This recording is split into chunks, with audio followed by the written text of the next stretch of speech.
بسم اللہ الرحمن الرحیم نحمدہ ونصلی علی رسولہ الکریم۔ ایک صحابی حضرت عبداللہ بن مسعود رضی اللہ تعالی عنہ نبی کریم صلی اللہ علیہ وسلم سے روایت کرتے ہیں کہ اللہ کے نبی رسول اللہ صلی اللہ علیہ وسلم نے فرمایا کہ قیامت کے دن جب حساب کتاب کے لیے اللہ تعالیٰ کے سامنے پیش کیا جائے گا تو آدمی کے پاؤں اپنی جگہ سے ہٹ نہ سکیں گے جب تک کہ اس سے یہ 5 چیزوں کے بارے میں نہ سوال کر لیا جائے۔ ایک، کہ اس کی زندگی کے بارے میں پوچھا جائے گا کہ اس نے اپنی زندگی کن کاموں میں گزاری اور کن کاموں میں اپنے آپ کو مشغول رکھا اور ختم کیا۔ دوسرا یہ کہ خصوصیت سے اس کی جوانی کے بارے میں پوچھا جائے گا کہ اس نے اپنی جوانی کو کہاں پہ ختم کیا۔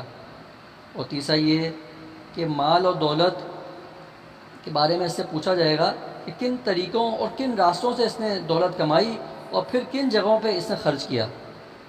اور پانچواں یہ سوال ہوگا کہ جو کچھ معلوم تھا اس پہ کتنا عمل کیا۔ اب اس حدیث سے ہمیں یہ معلوم ہوتا ہے کہ قیامت میں ہر آدمی کو اپنے پورے آمدنی جہاں سے کمایا اور کہاں پہ خرچ کیا اس کا حساب دینا ہوگا۔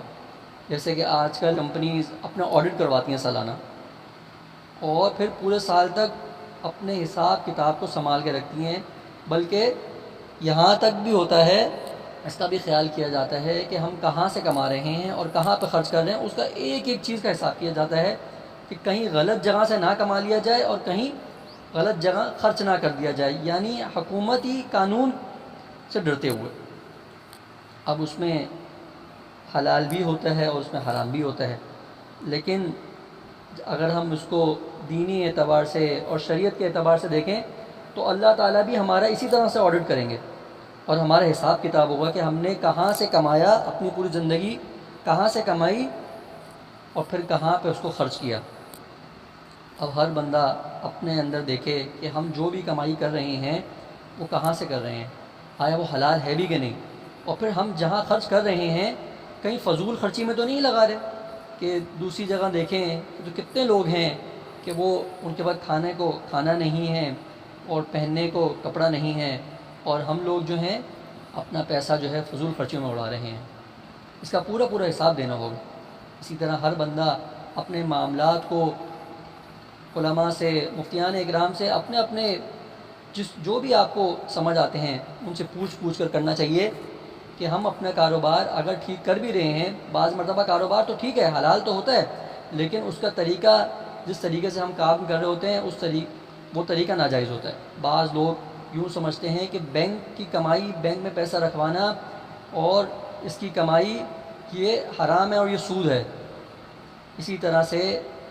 جب ہم کاروبار کر رہے ہوتے ہیں تو اس کے اندر بھی بعض معاملات ایسے ہوتے ہیں جو حرام اور سود ہو جاتے ہیں، لیکن وہ ہمیں نہیں پتہ چلتے، ہم اس کو حلال سمجھتے ہیں۔ تو ہم اپنے کاروبار کو، اپنے جہاں سے بھی ہم کمائی کر رہے ہیں، اپنے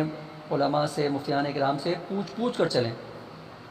کتنے مرتبہ ہم قانونی ڈر کی وجہ سے کہ حکومت ہم سے کوئی پوچھ نہ لے، ہم وکیل کرتے ہیں، وکیل سے پوچھتے ہیں کہ ہم جو یہ کاروبار کر رہے ہیں قانون کے اعتبار سے کوئی مسئلہ تو نہیں ہے اس میں؟ کیوں؟ فکر ہوتی ہے نا ہمیں، دنیا کے اعتبار سے فکر ہوتی ہے، اسی طرح سے ہمیں آخرت کے اعتبار سے بھی فکر ہونی چاہیے کہ ہم مفتیان اکرام سے پوچھ کر چلیں کہ یہ اللہ کو ناراض کرنے کا کوئی ذریعہ تو نہیں بن رہے، ہم اس میں ہم پوچھیں۔